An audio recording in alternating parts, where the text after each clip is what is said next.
I want to talk to you about two weak hadiths, two weak narrations. One is from a Sahabi, not from Rasulullah ﷺ himself, but from a Sahabi. And he stated that the Mahdi will emerge when he is 40 years of age, and he will look like a man from among the Bani Israel. So, this hadith, as I said, it's weak and from a Sahabi, but it was said, so it was said more than 1400 years ago. We know this. And if we now look, Muhammad Qasim bin Abdul Karim, indeed he emerged when he was 40 years of age. Subhanallah, that's when he first shared his dreams on command of Rasulullah ﷺ. And he does also look like a man from among the Bani Israel. How come I say this? If you cannot recognize this, me myself, the half of my family from my father's side is Ashkenazi Jews, okay?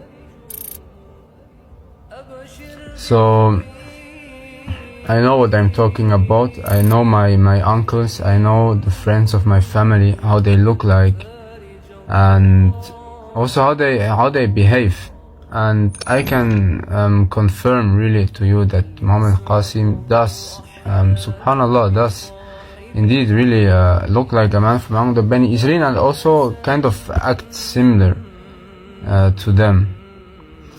And adding to this maybe is that if a Eastern guy, like a Pakistani, or could also be an Arab, if he shaves his beard, it's likely he looks like a man from among the Bani Israel as well, because today you will mostly find the Muslims,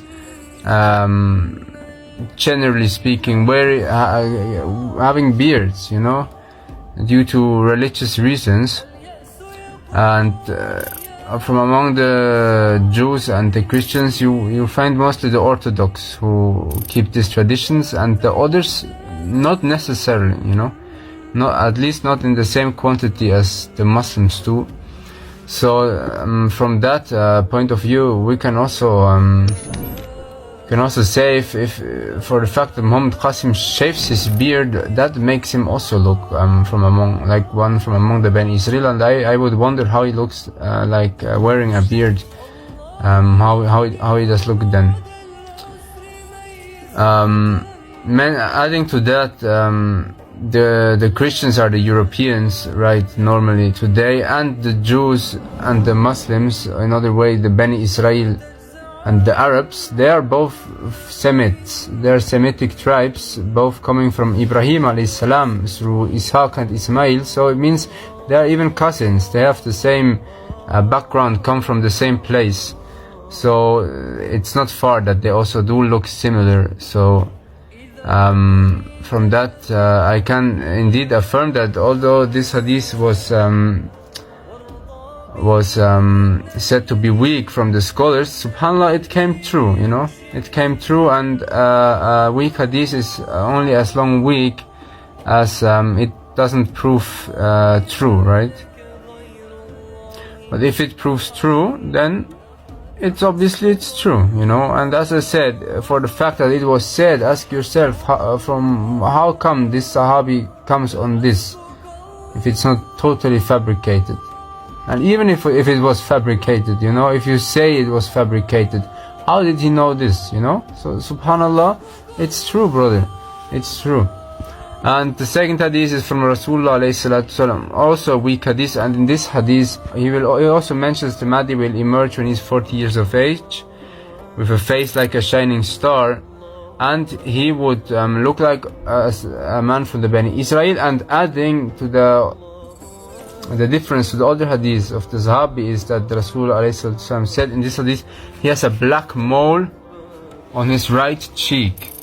And look the picture of Muhammad Qasim, he has indeed a black mole on his right cheek, subhanallah.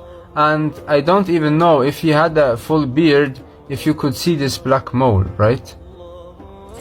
And the Prophet ﷺ said in another narration, the Mahdi will resemble me in conduct, but he will not resemble me in appearance.